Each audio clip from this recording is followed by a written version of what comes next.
Está no ar Diálogo Espírita e desejamos a todos saúde e paz. Hoje, no nosso tema livre, trabalharemos a ideia da educação dos filhos e o cidadão de amanhã.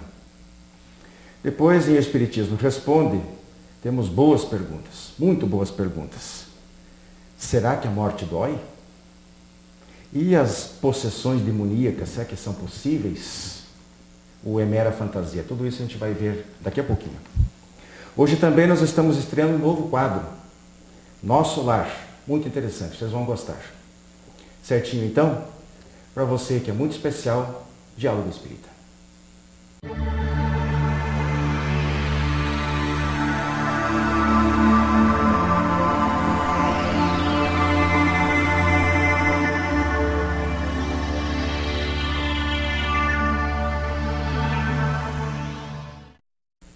Nosso quadro Tema Livre de hoje, abordando o tema Educação dos Filhos, um assunto dos mais importantes para todos nós, espíritas ou não. Todos temos em alto conceito a importância da família. E a educação dos filhos passa por aí. Meus caros amigos Gilberto, Robson, qual é o conceito espírita de educação? Kardec, nosso grande mestre leonês, diz o quê? Eu vou ler a resposta que foi dada a Kardec pelos Espíritos, porque é bom enfocar muito bem nisso. Então, na questão 685, respondendo a respeito da educação, os Espíritos dizem o seguinte: não a educação intelectual, não a educação moral e ainda não a educação por livros, mas aquela educação que consiste na arte de formar caracteres, que é o que dá os hábitos à educação, que é o conjunto dos hábitos adquiridos. Então a gente chega à conclusão, e Robson, muito importante seja também a educação através de livros ou coisa parecida, a informação moral, mas principalmente aquilo que vai formar os caracteres do espírito em si quando criança. De que forma? Através dos ensinamentos que são passados aos filhos, né, Robson, Wilson, através dos conhecimentos adquiridos pelos pais, dentro daquela base da doutrina espírita. Então isso é importante, eu gostaria até de ouvir a opinião de vocês, de que forma então os pais que são espíritas podem transmitir esses conhecimentos que vão formar os caracteres necessários, que formam os hábitos necessários à educação dos filhos. O Robson, o Emmanuel, o mentor do Chico Xavier, ele tem uma outra colocação, eu achei muito interessante isso aqui quando eu me deparei com ela. Ele diz o seguinte: a melhor escola ainda é o lar, onde as criaturas devem receber as bases do sentimento e do caráter. Os estabelecimentos de ensino podem instruir, mas só o Instituto da Família pode educar e, por essa razão, que a universidade poderá fazer o cidadão, mas somente o lar pode edificar o homem. Então, eu gostaria que você falasse essa diferença entre instrução e educação. O país tem que investir em educação, porque não sei o quê, porque melhores escolas. Tudo bem, isso é educação? É, até certo ponto. Mas o conceito espírita é mais amplo. Muito mais amplo, porque, na verdade, você citou aí o lar, digamos assim, é a base da educação. É o princípio, é o começo, onde que a criança, quando começa, digamos assim, a desenvolver, ter o conhecimento da vida, ela adquire isso já dos pais, é os pais que vai passando para ela. E o pai, digamos, os pais que são espíritas, que são cristãos, que traz, digamos assim, através também do ensinamento religioso também, não só do conhecimento, educação da formal. educação formal, como a gente vê, como foi dito nos livros, nas escolas, mas também o ensinamento religioso, porque através disso também é que vai moldar aquele espírito que está chegando nos lares, né? Então nós temos que realmente levar em conta isso, meus amigos, minhas amigas, dessa conceituação, né? Livros, aprender a ler, escrever, por mais interessante que seja, realmente se diz que um país se desenvolve muito mais quanto maior for o nível de educação. Eles vão colocar essa educação aqui entre parênteses. Que seria cultura, né? Mas para nós isto é mera transmissão de conhecimento, não é de valores. E nunca, talvez, a humanidade, e vamos falar da realidade aqui do Brasil, né, Gilberto? nós estejamos tão carentes de valores consolidados, de intelecto e principalmente de sentimento, para orientar a conduta desses jovens que vão à rua. Olha o comportamento deles. Eles e os pais estão completamente perdidos. Estou certo ou estou errado? Comportamento, Wilson. E o grande problema, como foi enfocado no início, é essa transferência de responsabilidades dos pais ou para a escola, ou para babás, ou coisa parecida. Terceiros, porque aí vai dar um enfoque, como você comentou, na instrução, que é diferente da educação, né? Então, por que os jovens se portam dessa forma hoje, totalmente desviada daquela conduta que deveriam ter? Porque não houve uma formação familiar de valores morais, que é diferente de conhecimento, de intelectualidade. Isso sim a escola dá. Então, se os pais puderem dar uma boa formação intelectual aos filhos, ótimo. Porque daí, teoricamente, eles terão mais condições de absorver esses ensinamentos morais também, que devem ter, mas que é formado no seio da família. Então, é um complemento, né? Exatamente. Então, preocupa essa transferência de conduta e principalmente essa confusão que se faz entre instrução e educação. Mas será que essa transferência de responsabilidade aí não é já uma consequência dessa incapacidade dos pais? Porque eles perderam o controle dentro de casa, né? Então a criminalidade, filhos que batem nos pais, desrespeito por completo e avós, etc. Saem a hora que quer, voltam a hora que quer, andam com quem quer e usam o que querem. Se vocês estão entendendo o que eu estou querendo dizer, né? Então essa perda de autoridade dos pais, eu acho que leva a essa tentativa quase desesperada deles passarem para a escola e para o Estado uma obrigação que é deles, que eles perderam o controle. Mas olha a responsabilidade que os pais estão assumindo perante a espiritualidade, perante a sua evolução espiritual, transferindo um problema que não é de terceiros. Então eu não entendo que seja falta de capacidade. Será que não? Eu pessoalmente entendo que não seja só capacidade, é fuga um pouco, então, é transferir a responsabilidade para alguém. Talvez um pouco mais de comodidade, né? Que vai acabar deixando aquilo de lado. Acredita que tanto a escola como outros possam estar ali auxiliando ele nisso e acaba, digamos, pecando. Esse se livra do problema, e né? deixa, por consequente, o seu filho, digamos, à mercê, digamos, de uma sociedade aí totalmente despreparada. Agora, abrindo um parênteses aqui também, por favor, não estamos aqui condenando nem criticando a escola, nem babás, coisa parecida, que dão o máximo possível para conduzir o trabalho a um termo ideal. Né? Mas se o trabalho deles, que é instruir, já é difícil, está complicado aqui no nosso país, pela estrutura, por todos os problemas que a gente conhece, né? Imagina eles terem que fazer o papel dos pais. Não pode, é impossível. Né? Então, eu entendo, eu concordo com vocês, porque você vê, não é uma questão apenas de não saber, também, mas a vida hoje é muito corrida, os pais trabalham, geralmente a mulher trabalha fora também, então os filhos mesmo já pequeninos, eles ficam a cargo de babá, de parentes, que não... Esses dias eu vi uma declaração muito interessante de alguém. Disse, olha, eu tenho a avó cuida do meu filhinho lá em casa. Só que eu já falei para ela, não adianta você não substitui, você não é a mãe. Mãe é mãe, avó é avó. E isso nós temos que nos conscientizar. O tipo de relação é diferente, o tipo de cuidado, a maneira de tratar do avô é muito mais condescendente, inclusive. Não é disciplinar. Diante disso, eu pergunto a você, o Gilberto, porque às vezes a gente fala com tanta coisa acontecendo, com a lei da palmada aí, às vezes será que é isso? Os pais acreditam que deixando o filho livre, ele poderá assim se autossustentar e vai, digamos, não precisa ter aquela, digamos, estar em cima ali auxiliando. E outra coisa que chama atenção, isso a gente vê em estatísticas, em pesquisas, ou coisa. Os filhos, eles sentem falta, eles chamam por essa responsabilidade dos pais, que estão transferindo para terceiros. Eles sentem isso. Eles querem que o pai chegue, usando um termo um pouco vulgar, cheguem junto com os filhos nesse sentido, né? E uma outra coisa que chama atenção também é que às vezes a escola até passa alguma coisa que venha a engrandecer esses conhecimentos do espírito, mas chegando em casa, os pais fazem completamente diferente. Dando um exemplo muito prático, na escola ensina então que procure-se evitar fumar, evite-se jogar um lixo no chão, evita beber e dirigir. Aprende isso na escola, mas o pai faz outra coisa. Então imagina a criança fica num jogo de conflito. Aí que a gente insiste. vai pegar os exemplos do pai. Então aí não tem educação. Não adianta a escola querer passar alguma coisa que não é responsabilidade dela. Hoje, tem todo esse problema também. Hoje em dia, você colocou bem, hoje em dia existe filhos educando os pais. Exatamente. Há uma inversão, mas uma inversão positiva. Porque os filhos aprendem lá fora, na própria escola, às vezes é disciplina. Aliás, eu sou muito a favor de algumas disciplinas. Convenhamos, né, meus amigos?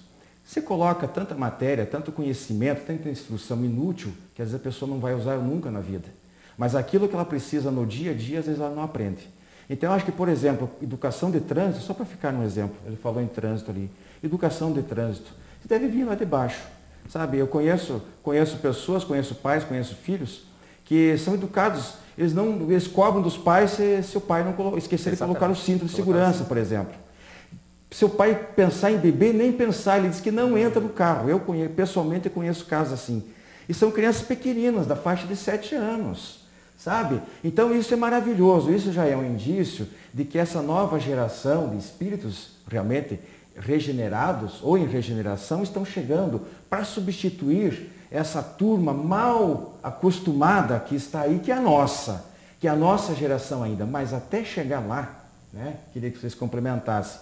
Vai demandar muito tempo, porque em compensação tem muita gente largando mão, desistindo, achando que o filho, a vida é dele, porque o filho diz isso, porque o colega também faz, né? E a gente acaba se conformando. Acaba cedendo, às vezes cedendo.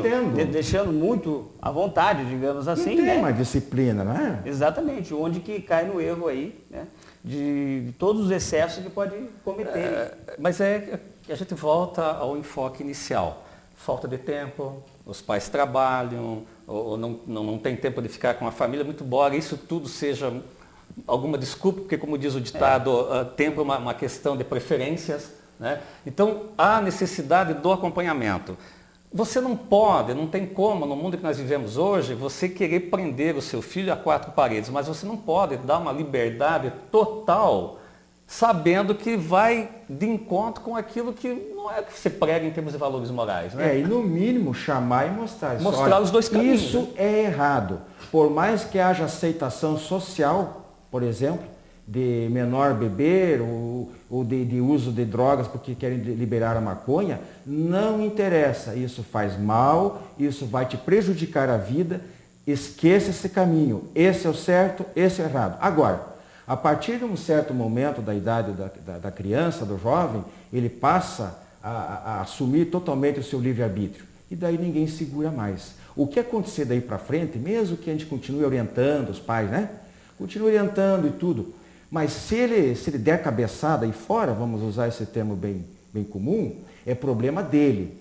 Os pais fizeram a sua parte, ficarão de consciência tranquila. Em caso contrário, a responsabilidade, a cobrança espiritual é muito grave.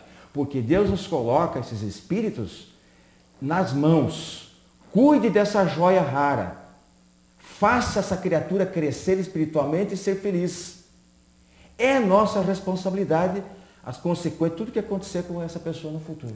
Tá certo? Exato, e para que isso não venha depois a dar naquele sentimento de culpa, quando a coisa já não tem mais conserto. Mas quando falta isso tudo, essa estrutura toda aos jovens hoje, primeiro, talvez porque o espírito já é um pouco mais rebelde, coisa parecida. Mas se tiver uma estrutura familiar lá na base, bem firmada, mesmo que aconteça alguma coisa que desvie um pouco esse caminho, mas vai ser um pouco mais maleável de ser consertada, né? Emmanuel diz o seguinte, que o menino livre no mundo é semente do celerado. Então, cabe a nós, os pais, já diz no popular, né? A educação vem do berço, né? Vem de casa. Então, cabe a nós, estamos policiando e auxiliando nesses processos, digamos, desde a infância à adolescência, né? Para que tudo ocorra bem. Né? Tem que ter essa relação de confiança, de amizade, né? O pai e mãe são, acima de tudo, amigos, né? Companheiros de jornada. Então, não adianta querer apenas invocar a autoridade paterna e materna, impor, cercear. Isso não vai resolver. Não vai. Tem que passar por um processo de conscientização, de diálogo, já que nós estamos falando aqui no nosso diálogo espírita, a ideia, inclusive, de fazer uma parte aqui do nome do programa é para isso. para mostrar que nós temos que sempre, para uma boa convivência, dialogar sempre com todos, mesmo com os que pensam diferente de nós. E veja, Wilson, quem está nos assistindo, existe coisa mais gratificante quando você fala alguma coisa para o seu filho, que você vê que ele está num caminho errado, num primeiro momento ele não concorda, mas depois, refletindo, ele vem lhe dar um abraço ao pai e mãe, você estava certo. Ele se defende, né? Porque a imaturidade, às vezes, leva a atos a empolgação, significativos. companhia ou coisa parecida, né? Mas a partir do momento, então, que o filho reconhece isso, já demonstra que, mesmo não sendo perfeito, até porque a perfeição não existe, você conseguiu mostrar alguma coisa. Isso é que é importante, né? Escola é uma coisa, instrução é uma coisa, educação, berço é outra coisa completamente diferente. Então isso deve ficar bem claro para nós, né? Essas diferenças, a necessidade, não adianta querer fugir dessa responsabilidade, dizer que não é conosco, que nasceu meio por acaso, que até não queria, não tinha planejado. Não, tinha planejado sim. Rebelde, ninguém nasce por acaso, está tudo planejadinho no plano espiritual, as coisas não funcionam dessa maneira. Fica a nossa mensagem aqui, né, da necessidade dos pais realmente se conscientizarem do papel que lhes cabe. Não adianta dizer que não desejavam, que não foi planejado, que não queriam, que veio por acaso. Não existe acaso. A vida é causal e não casual. Existe um planejamento reencarnatório que deve ser respeitado. Os filhos não vêm ao nosso teto por acaso. Então, vamos procurar desempenhar bem essa missão de paternidade e maternidade. Muito obrigado. Até a próxima.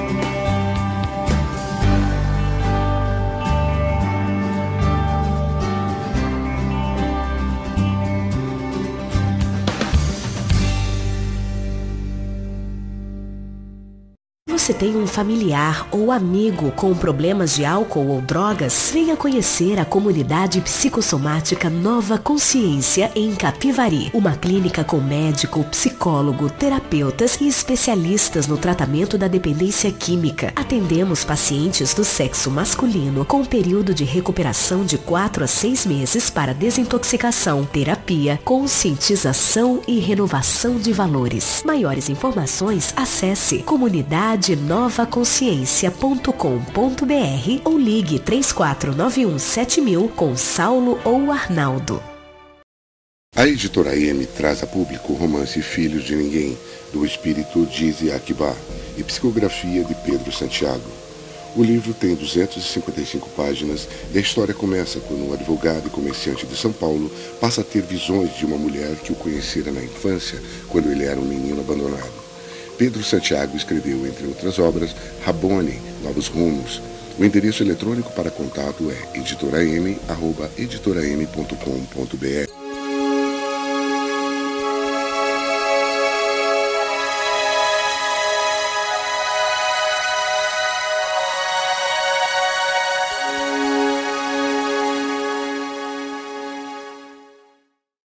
Olá, amigos. Mais uma vez estamos aqui com o quadro O Espiritismo Responde. Contamos novamente com a ajuda de vocês, com a colaboração para realizá-lo. Então mande perguntas, mande sugestões, se tiver alguma dúvida, envie para o nosso e-mail, está embaixo do vídeo. A pergunta de hoje é a seguinte: a morte dói? Interessante que no Livro dos Espíritos, Allan Kardec pergunta aos espíritos superiores quase da mesma forma, só que ele pergunta o seguinte: a separação da alma e do corpo é dolorosa? E a resposta dos espíritos é interessante, que ele fala o seguinte: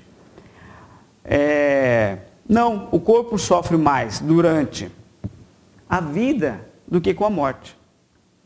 O sofrimento que eles experimentam durante a morte, às vezes é de uma sensação de alívio, de estar saindo, digamos, da carne, no final do seu exílio, que seria, digamos, o corpo físico. Temos também a segunda pergunta, que diz o seguinte: demônio pode dominar uma pessoa? Primeiramente, temos que esclarecer o seguinte, que o demônio não existe. O que existe são espíritos inferiores. Da mesma forma que os anjos não são privilegiados de Deus, já nasceram daquela forma, naquela concepção, esses espíritos inferiores também não nasceram para fazer o mal. Certo? São espíritos que estão ainda em condições inferiores. Agora, se eles podem dominar uma pessoa, o que o Espiritismo diz é o seguinte, que os espíritos podem sim nos influenciar diariamente. Essas influências podem ser boas ou má. Quando essas influências, digamos que são má, nós chamamos de obsessão. Essa obsessão pode chegar a tal ponto a uma pessoa que ela pode se tornar até joguetes desses espíritos. Então, a influência que eles exercem sobre essa pessoa é muito grande, mas não que ele pode possuí-la, até porque nós sabemos que é impossível, né?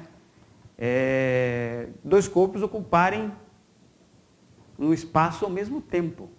E isso também, quer dizer, o espírito ele não vai possuir um outro corpo ou o espírito daquela pessoa vai sair para que ele possa, digamos, possuir.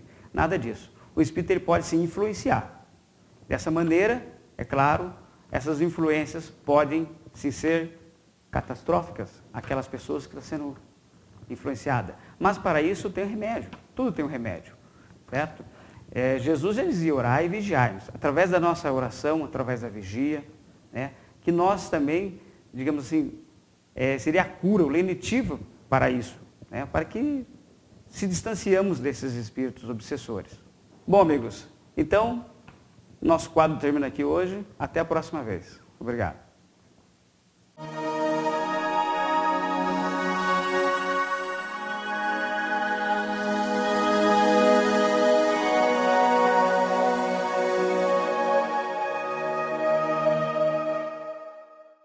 Meus amigos, minhas amigas, nós estamos estreando nesse programa o quadro Nosso Lar. Comigo aqui o Gilberto Tomasi mais uma vez. Gilberto, nosso lar, onde é que fica o seu lar? Bom, Wilson, o meu lar fica na minha casa, com os meus familiares, assim como o seu, logicamente, fica também no local onde você mora, né? Porém, Wilson, nosso lar é uma das muitas colônias espirituais existentes no orbe terrestre. Acho que todos, espíritas ou não espíritas, já ouviram falar do nosso lar. O filme passou recentemente, grande inclusive. Sucesso, né? Porém, no momento atual, o meu lar, o teu lar, o lar de todos que estão nos assistindo, é a Terra.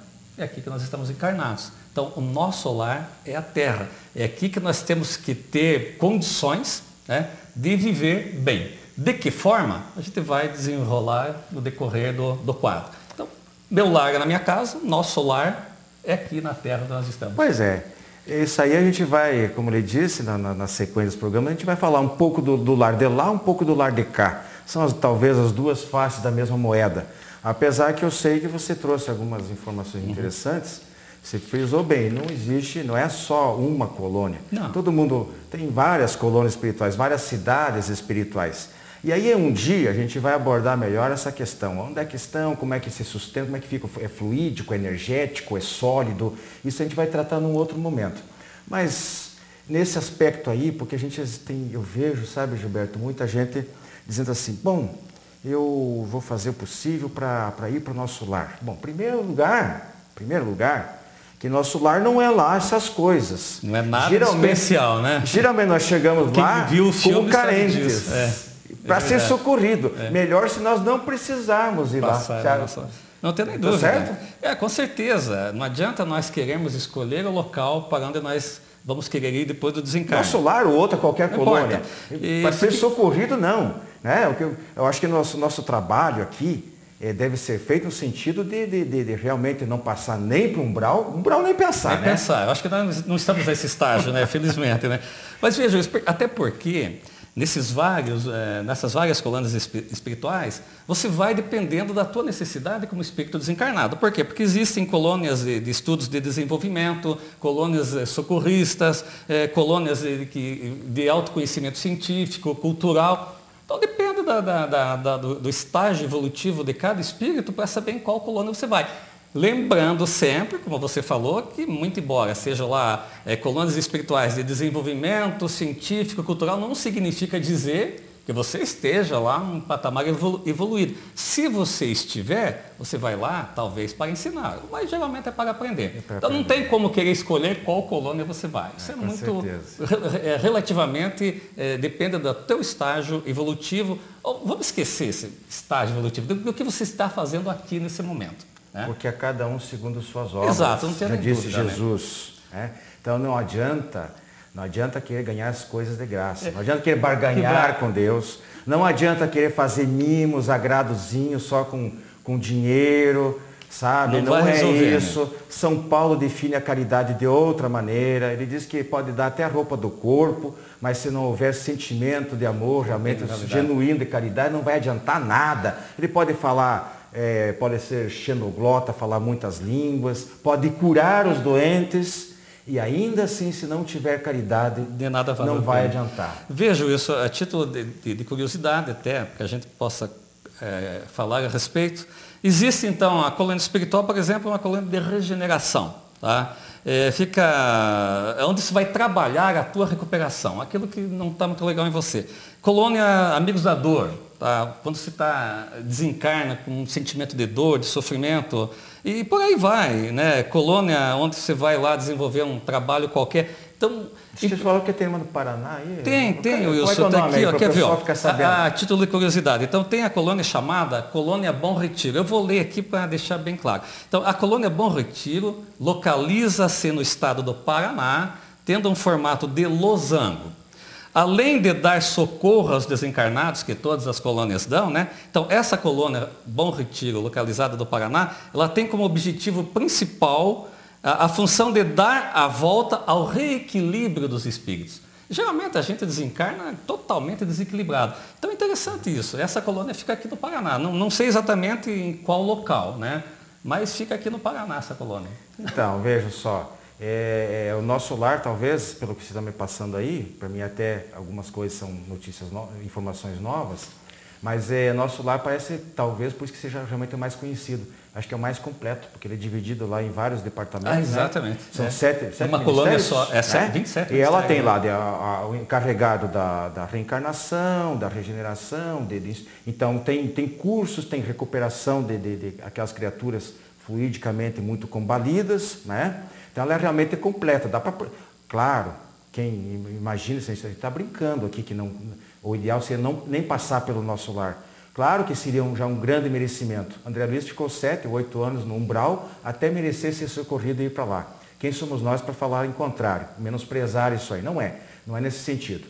Mas nós devemos trabalhar o máximo possível neste nosso lar atual, como encarnado, para poder resolver esse problema e tentar transitar o menos possível por essas esferas aí que a gente vai comentar no nosso próximo programa. Tá ok, meus amigos? Muito obrigado pela atenção de vocês. Que Deus os abençoe, que Deus os ilumine. E até o nosso próximo Diálogo Espírita.